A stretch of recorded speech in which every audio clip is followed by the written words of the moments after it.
Tatanggalin natin yung bata. Ano po sinasabi niyo? Daddy, apo niyo to! Alam mo ba kung anong hatid ng bata niya sa sinapupunan mo? Kahiyan! Alam mo ba kung anong sasabihin sa daddy mo sa mga kasama namin sa simbahan? Kapag nalaman nilang disgrasyada ka!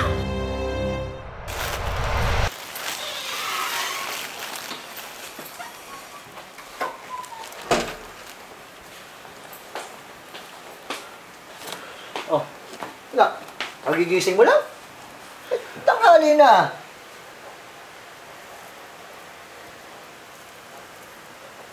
Napapadala sa ang pag-alis mo sa gabi, anak.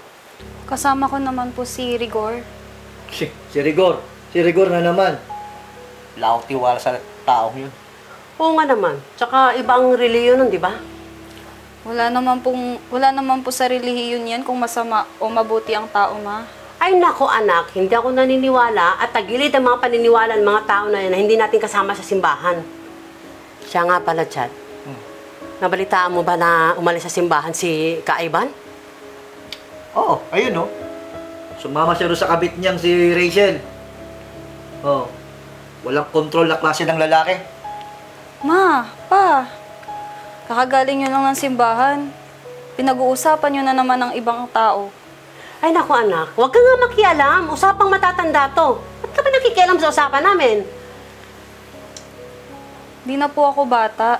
Alam ko na po yung ginagawa at sinasabi ko. Pues, dapat lang na alam mo.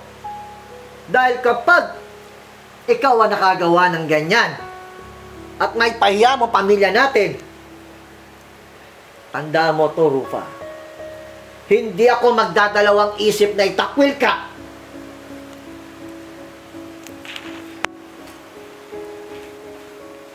Tingnan mo yung anak mo. Dapat isinasama natin yan sa simbahan eh. Dapat nga lang. Siya nga pala, nabalitaan mo ba kung saan lumipat si Kaiban at si Rachel? Balita ko, nagsama na raw sila eh. Nasa Somerville na raw. Pag ganun ba? Talagang tinuloy nila, ha? Ma, pa, sorry po talaga. Anong ginagawa mo, anak? Hindi ito maaari. Hindi. Sino ka ba? Si Rigor po. Hindi naman daw po niya ako tatakbuhan. Handa naman po siyang panagutan tong bata. Tinatanong mo ba kami kung gusto namin na panindigan niya yan? Tatanggalin natin yung bata. Ano po sinasabi niyo?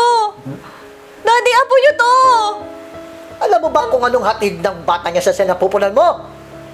Kahiyan! Alam mo ba kung anong sasabihin sa daddy mo sa mga kasama namin sa simbahan? Kapag nalaman nilang disgrasyada ka? Mas pipiliin niyo yung posisyon at imahe niyo sa simbahan kaysa sa buhay ng apo niyo? Anong klaseng magulang kayo? Di ba sinabi ko na sa ito dati pa?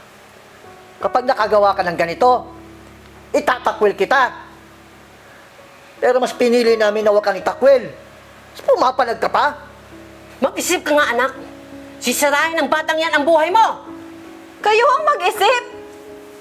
Nilamang na kayo ng pagiging hipokrito nyo. Mas pipiliin nyo pang tanggalan ng karabatang mabuhay ang apo nyo? Para saan? Para maipakita sa ibang tao na perpekto kayo? Ako na magsasabi. Itakwil nyo na lang ako. Dahil hindi tulad nyo, mas pipiliin kong maging responsable sa kamalian ko.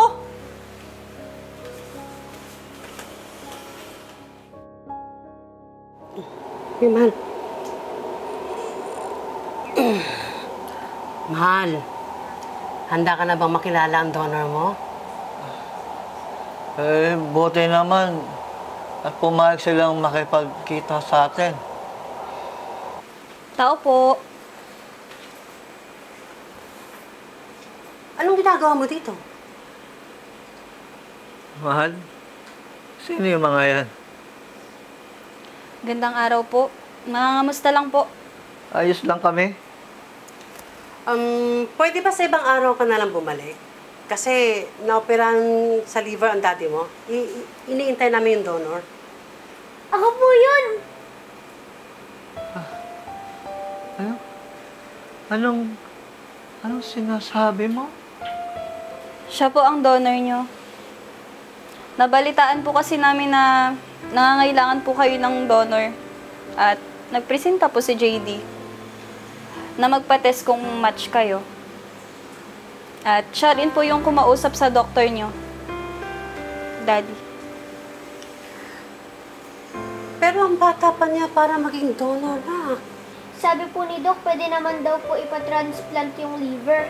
Ayaw ko naman po ipagdamot yun kay Lolo. Dahil yun po yung magdudugtong sa buhay niya.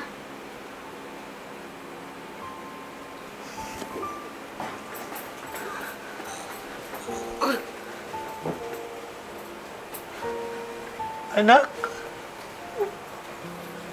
patawarin mo ako. Sino ba yung apo ko? Anak, patawarin mo ako. I'm sorry. Apo, patawad.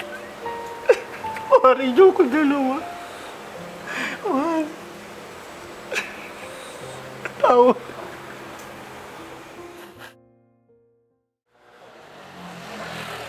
O, nak, saan ka pupunta? Pa, Hawakan na. pupuntahan ko po si JD ngayon. Graduation po kasi niya. Ito nga po, may dala po akong regalo sa kanya. May award po kasi siya ngayon. Napakatalino at bait talaga ng apo ko. Proud, Lola. At yung mga bagay na sigurado ako sa kanya mo nakuha. Kasi may mabuti kang puso. I'm sorry, anak ha. Kasi hindi ko inaakala na yung bata pala dati na ayokong buhayin, eh siya pala yung nagdudugtong ng buhay ko. Anak, sana mapatawad mo ko. Pa, ma, ang Diyos nga po nagpapatawad. Sino ba naman ako para hindi patawarin ng mga taong nagdala sa akin dito sa mundo?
Sasabihin ba siya?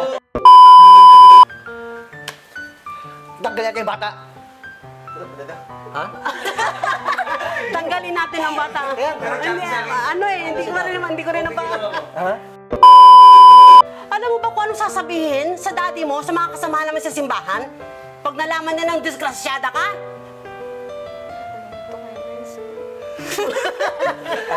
Nakalimutan ko na. Inisip ko ako eh. Pipiliin niyo ba ang posisyon? Pipiliin yung... Tayo ka lang. Huwag ka nang marap sa kanan.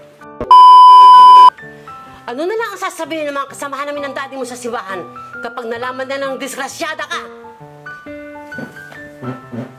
Pipiliin nyo na... Mas pipiliin niyo pa ba? Mag-isip-isip ka, anak. Sisirain ang batang yan ang buhay mo. Kayo ang mag-isip! Anong isipin ko lang?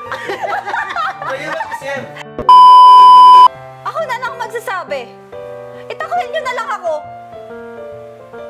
Mas pipiliin ko pang sorry na. Ako na magsasabi. Itakwil niyo ako. Mas pipiliin ko pang maging responsable sa kamalian at... Ay, wait lang. Mas pipiliin ko pang maging responsable sa kamalian ko. Ay, sorry. Ay, pumangga! Ano masakit yun? Hindi, ito lang yung mamangga. Kumusta na pala si Ivan? Andun ka kay Rachel, di ba? Oo nga eh. Ba't palagi mo tinatanong yung dalawang yan? Malito ko, di sila magkaanak para silang bahog. Gusto mo ba magkaanak sa kanya? Sino? Kay Ivan? Kay Rachel. Maraming salamat po sa tagapanood po ng Tibon Manila. Kasama po ang Cellboy. Ako po si Alvin Teng. Muli po, pakisuportahan po ang Cellboy dahil bawat benta tulong po sa iba. Sa Tibon Manila, buhay ay masaya. Kasama ang bagata, wala kasing saya. Sa bawat tulog at galaw, magkasama tayong lahat. Tibon Manila, walang pag-aalilangan.